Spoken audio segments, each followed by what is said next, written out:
So, The Invisible Man comes out today. I completely forgot about this movie.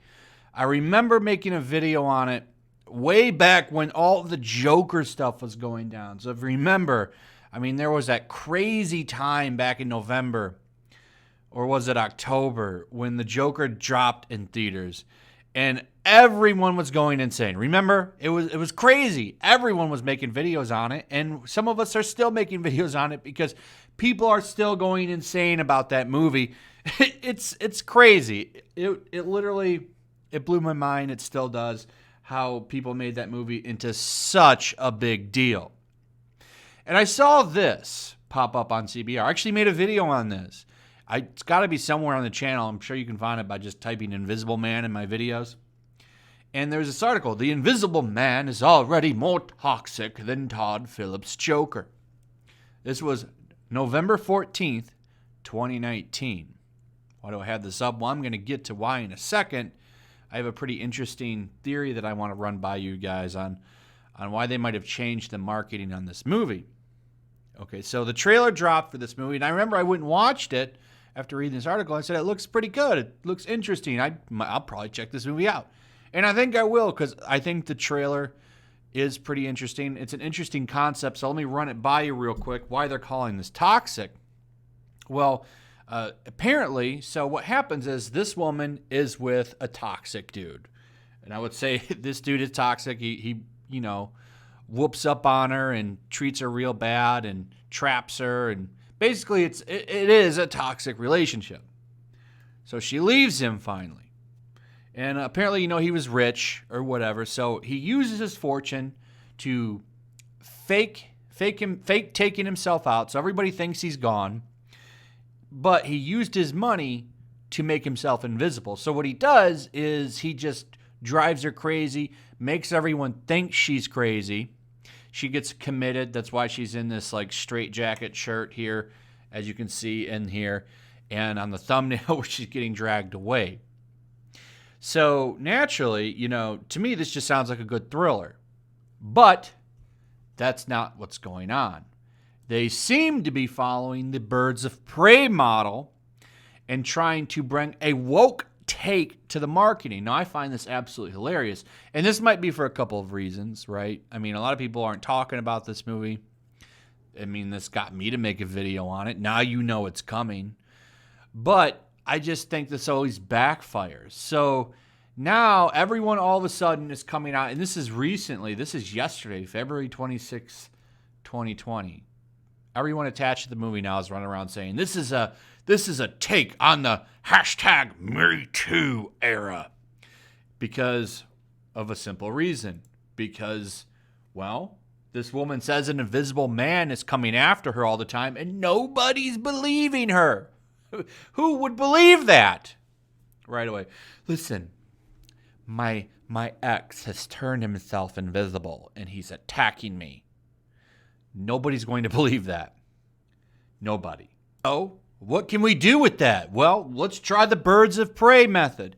Now, I did a video on several videos on Birds of Prey, but like I said in all of them, I really don't think that movie was super, super woke. I really don't. There's definitely some stuff in the movie like that, but the problem is they've doubled down on marketing the movie with it, and they still are. They still are. Even over in Japan, I just did a video about it yesterday, talking about how, we're going to have female-only screenings.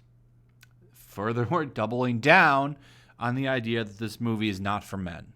It's a really stupid tactic, and it's a dumb way to market your stuff.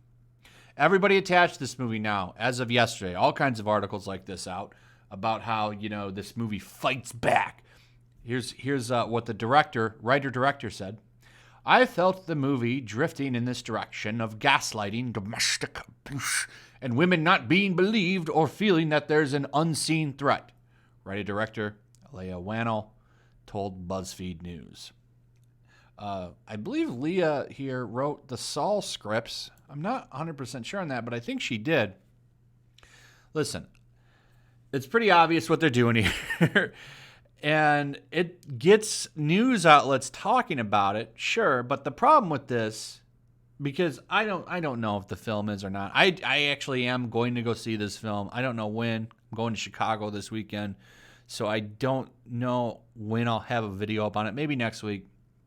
But I am going to go see it, and I'll review it. I don't think it looks bad, and I bet you there's not a lot of stuff slapping you in the face in this movie. I don't think it's probably not low. But here's the problem, right?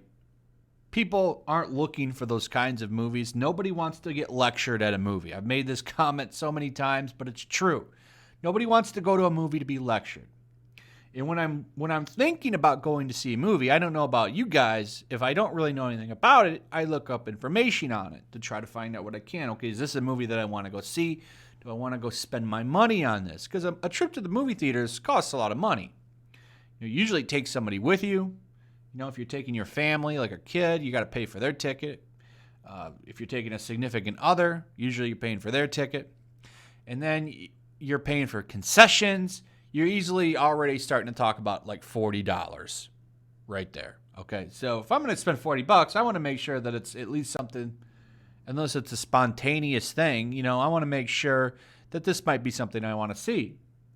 And if these kind of headlines and articles are popping up when I'm looking up the movie, I'm not going to go see it. And this is what I think hurt Harley Quinn, Birds of Prey, and this is what's going to hurt Invisible Man. Already to the fact that they're not really even marketing the movie in general. They think, well, we can go around and say this, and this is going to drive people to the movie theaters, and it's not. If anything, this is going to hurt the film. I could be wrong. It could do gangbusters, but Sonic's still doing good. That Call of the Wild movie isn't doing bad. And then you're going to release this movie that's already been done a few times, and these are the kind of headlines that you want to push for the movie? Good luck. We'll see how that works for you. We'll see. Anyway, that's it, guys. Thanks for watching. Leave me your comments. Let me know what you think about this. Are you going to see this film? Have you seen it? What did you think about it? Give me your thoughts, because I am thinking about seeing it. So, is it worth seeing? Should I go see it or should I stay home? Let me know what you think. Also, throw a like up if you would. Share the video. Those are 3 important things you can do to help the video right there and to help me out. And not just me. This is something you should do for all the content creators that you enjoy, because YouTube's not sharing our videos. And for our videos to have any kind of movement in the algorithm, they need interaction. So it's the biggest thing that you can do. Also, make sure you're still subscribed. Subscribe if you're new. Hit that notification bell, and I'll see you guys on the next one. Peace. Also, if you want to help support the channel, check out my Teespring store. There's a link in the description. You can find some merchandise in there that you might want to check out. Also, take a moment. Make sure you're still subscribed to the channel. There's something going on right now, and they've been unsubscribing people. So just take a second and double check on that, and subscribe if you're new.